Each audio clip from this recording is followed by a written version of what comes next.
क्या को कोसने वाले लोग इस कहानी को जरूर सुने। एक बार एक इंसान अपनी जिंदगी से बहुत परेशान था। वह हर समय अपने आप को कोसता रहता था कि क्या जिंदगी मिली है मुझे, क्या जीवन है, हर परेशानी मेरे साथ ही है, हर दुख मुझे ही आकर घेरता है, हर झंझट मेरे ही सर पर पड़ती है। एक दिन इसी तरह अपने आप को बैठा हुआ कोस रहा था कि क्या नसीब है मेरा, क्या किस्मत है मेरी, क्या जिंदगी है मेरी, कि तभी अचानक एक बाज अपने शिकार को पंजों में दबाए हुए एक पेड़ पर आकर बैठ जाता है और वहीं पर अपने उस शिकार को खाने लग जाता है। यह परेशान आदमी उस बाज को देखता है तो कहने लगता है कि क्या जिंदगी है इसकी, क्या जीवन जी रहा है, मजे का ना इसे खाने की चिंता, ना पीने की, ना पहनने की और ना ही परिवार की। शिकार करता है और मस्त खुली हवाओं में कभी इधर घूमता है कभी उधर घूमता है, सारा दिन आसमान में उड़ता रहता है। असल जिंदगी तो यही है, जीवन तो यह जी रहा है।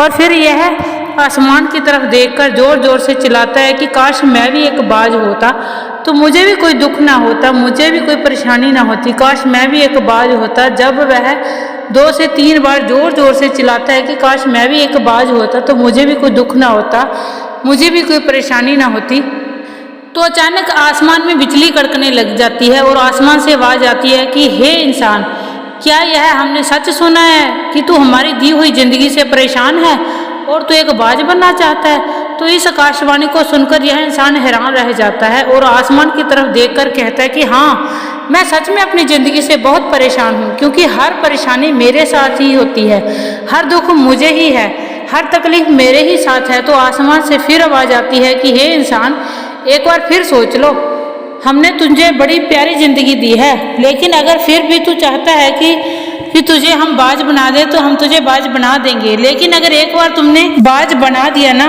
तो फिर हम तुझे बाज से इंसान दोबारा नहीं बना पाएंगे।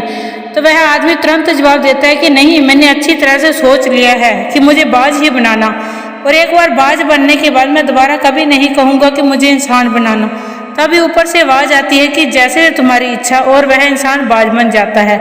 बाज बनते ही वह इंसान खुली हवा में उड़ने लगता है, कभी उड़ता हुआ इधर चलता है कभी उधर उड़ता है और सोचता है कि क्या मजे हैं जिंदगी की। असल जिंदगी तो यही है, ना कोई चिंता, ना कोई परेशानी, ना कोई डर। वह सारा दिन ऊंचे आसमान में उड़ता रहता है। 2-3 मिनट पंख मारता है, उसके बाद पंख मारना बंद कर देता है और लंबे समय तक हवाओं में तैरता रहता है। इसी तरह हवाओं में तैरते हुए शाम का समय नज़दीक आ जाता है तो वह सोचता है कि मेरे पास रहने का एक ठिकाना भी होना चाहिए, मेरा अपना एक घर होना चाहिए जहाँ मैं रात में आराम कर सकूँ। तो ये सोचकर वह छोटी छोटी लकड़ियाँ इकट्ठी करने लग जाता है और एक ऊंचे पेड़ पर अपना घोंसला बनाने लगता है। एक एक करके लकड़ियाँ इकट्ठी करके वह अपने लिए एक सुंदर सा घोंसला तैयार कर लेता है और रात में उसी में सो जाता है और सोचता है कि सुबह उठकर शिकार भी करूंगा। और सुबह उठकर फिर से वह मौज मस्ती में खुली हवाओं में उड़ेंगे। सोचते ही वह शिकार की तलाश में निकल पड़ता है, हवाओं में उड़ता रहता है। ऊपर से जाकर देखता है कि कहीं जमीन में मुझे कोई शिकार नजर आए तो मैं तुरंत जाकर उसे दबोच लूँ और वहीं पर खा लूँ, लेकिन उसे कोई शिकार नजर नहीं आता। काफी समय बीत जाता है, वह लगातार ऊंचाई से शिकार को ढूंढता रहता है लेकिन उसे कोई शिकार नहीं मिलता। फिर पास एक जंगल होता है, वह उस जंगल में चला जाता है यह सोचकर कि शायद वहाँ कोई अच्छा सा शिकार मेरे हाथ आ जाए।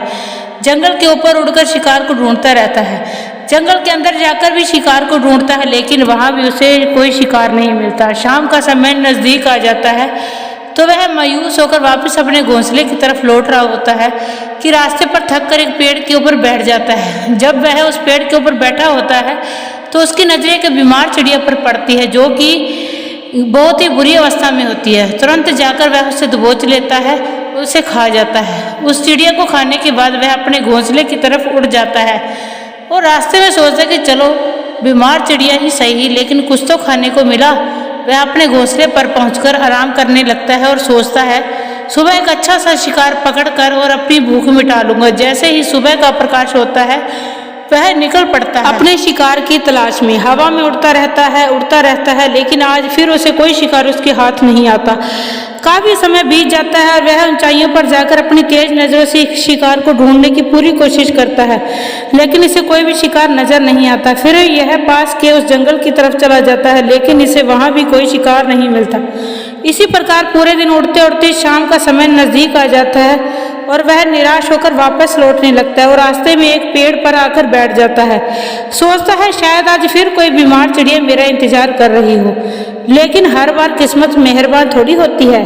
आज इसे कोई बीमार चिड़िया नहीं मिलती। यह थक हार कर वापस अपने घोंसले की तरफ चल पड़ता है और घोंसले पर पहुंचकर भूखा प्यासा ही सो जाता है और सोचता है कि कल सुबह एक बड़ा सा शिकार पकड़ा और आज भी भूख भी मिटा लूंगा। रात को अपने घोंसले में सोया होता है और गहरी नींद में होता है कि तभी एक भयानक तूफान आता है। इस तूफान की हवा इतनी तेज होती है कि इसके घोंसले को उड़ाकर एक जगह फेंक देती है। जहां पर वह गिरता है वहां नीचे एक नोकदार लकड़ी पड़ी होती है जो इसके पंजे में गड़ जाती है और यह पूरी तरह से घायल कर देती है। तूफान के रुकने के बाद बारिश शुरू हो जाती है। तेज बारिश होती रहती है और यह किसी तरह से पेड़ों के नीचे छुपकर बैठा रहता है। बड़ी मुश्किल से इसकी रात कटती है। जब सुबह होती है तो बारिश रुक जाती है। बारिश के रुकते ही चारों तरफ खुशियां छा जाती हैं, चारों तरफ हरियाली छा जाती है, नदियां और झरने तेजी से बहने लगते हैं। सब कुछ फिर से पहले जैसा हो जाता है, लेकिन यह बाज अब पहले के जैसा नहीं रहा। इसका पांव बुरी तरह से घायल हो चुका है। इसके पंजे में जो लकड़ी लगी थी उसकी वजह से इसका पंजा बुरी तरह से छत बिछत हो गया। और मैं आपको बता दूं कि बाज का जो पंजा होता है ना, वह उसके शिकार को पकड़ने के लिए सबसे जरूरी होता है, क्योंकि बाज अपने पंजों से ही अपने शिकार को पकड़ता है, दबोचता है और फिर अपनी चोंच के माध्यम से उसको नोच नोच कर खाता है।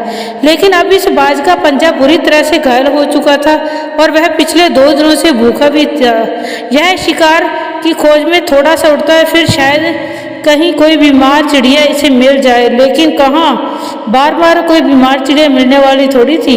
वह कुछ देर तक उड़ता है, लेकिन फिर भूख और दर्द के मारे थक कर एक पेड़ पर आकर बैठ जाता है। वह पेड़ पर आकर बैठ तो जाता है, लेकिन उसे पता नहीं होता कि वहाँ एक और मुसीबत उसका इंतजार कर रही है। और वह मुसीबत यह थी कि 8-10 कौओं का एक झुंड मिलकर इसे परेशान करने लग जाते हैं। इसके ऊपर आकर इसके घाव में चोंच मारने लग जाते हैं। उन्हें भी पता चल जाता है कि यह बाज घायल और भूख की वजह से कमजोर भी है। यह बाज उनसे बचने के लिए थोड़ा सा उड़ता है और फिर जाकर बैठ जाता है। उनसे पीछा छुड़ाने का प्रयास करता है, लेकिन वह फिर उसके पीछे आ जाते हैं। तो यह फिर उड़कर थोड़ी दूर चला जाता है, लेकिन वह इसका पीछा नहीं छोड़ते और बार बार इसके पास आकर इसे परेशान करते हैं। कौवे अक्सर बाज के साथ ऐसा करते हैं, लेकिन फिर बाज भी उनके साथ एक खेल खेलता है। जब कौओं का झुंड बाज को परेशान करता है, उनका पीछा नहीं छोड़ता, तो बाज हवा में सीधी उड़ान भरने लग जाता है। वह तेजी से सीधे ऊपर की ओर उड़ने लग जाता है और कौवे भी उसके पीछे ही उड़ते हैं। लेकिन कुछ देर तक उड़ने के बाद कौओं की ऐसी ऊंचाई पर पहुंच जाते हैं जहां पर उन्हें ठीक से ऑक्सीजन नहीं मिल पाती। ऑक्सीजन मिलना बंद हो जाती है, उनका दम घुटने लग जाता है, उनकी सांस रुकने लग जाती है। तो फिर वह वहां से ऊपर नहीं जा पाते, पर क्योंकि बाज तो बादलों से भी ऊपर उड़ सकता है, इसलिए वह तो ऊपर चला जाता है। लेकिन कोई वहां से ऊपर नहीं जा पाते और वो नीचे आने लगते हैं। इसी तरीके से बाज उनसे अपना पीछा छुड़ा लेता है। लेकिन ऐसा करने के लिए, इतनी ऊंची उड़ान भरने के लिए, इस बाज के लिए इतनी उड़ान भरने के लिए इस बाज के पास इतनी ताकत नहीं थी, क्योंकि वह भूखा भी था और घायल भी था। यह उड़ता और थोड़ी देर दूर जाकर बैठ जाता है और कौवे फिर आकर उसे परेशान करने लग जाते हैं। इसी तरह भूख और घायल हालत में एक दिन गुजर जाता है और दूसरा दिन गुजर जाता है, तीसरा दिन गुजर जाता है, लेकिन इस बाज की हालत में कोई सुधार नहीं हो रहा। वह बद से बदतर होता जा रहा है। चौथे दिन जब वह बिल्कुल खत्म होने पर आ जाता है, इसके अंदर बिल्कुल भी ताकत नहीं बचती, तो इसका शरीर इसका साथ छोड़ने लगता है। यह किसी तरीके से उड़कर पास ही इंसानों की एक हॉस्पिटल होती है, उसकी छत पर आकर बैठ जाता है और वहां से आने जाने वाले मरीजों को देखता है और अपने आप से कहता है कि काश आज मैं एक इंसान होता, तो ऐसे छोटे मोटे जख्मों का हॉस्पिटल में इलाज करवा लेता, या किसी को बता देता कि मैं भूखा हूँ, परेशान हूँ, मेरे साथ ये परेशानी है। लेकिन आज मैं एक ऐसा बेजुबान परिंदा हूँ जो किसी से कुछ नहीं कह सकता, किसी को अपना दुख नहीं बता सकता, किसी से कोई मदद नहीं मांग सकता। यही बात सोचकर वह उसी छत पे अपना दम तोड़ देता है और वह अपनी जान की कुर्बानी तो दे देता है, लेकिन साथ ही साथ हमें यह सीख भी दे जाता है कि आपको जैसा बनाया गया है, आप जैसे भी हो उसी में खुश रहो और उसी में बेहतर करने की कोशिश करते रहो। ना कि ज़िंदगी से परेशान रहो कि काश मैं ऐसा होता, काश मैं वैसा होता, काश मैं यह बन जाऊंगा। आपको जैसा भी बनाया गया है आप उसी में अपना सर्वश्रेष्ठ करने का प्रयास करते रहो। दोस्तों, यह कहानी तो काल्पनिक है, लेकिन हमें जीवन का एक बहुत ही महत्वपूर्ण नियम सिखा कर जाती है कि हम जैसे भी हैं अच्छे हैं, बस हमें उसी में अपना सर्वश्रेष्ठ करने का प्रयास करते रहना चाहिए। धन्यवाद। मिलते हैं किसी नई कहानी के साथ। अगर कहानी अच्छी लगे तो चैनल को सब्सक्राइब करें और कहानी को आगे शेयर करें।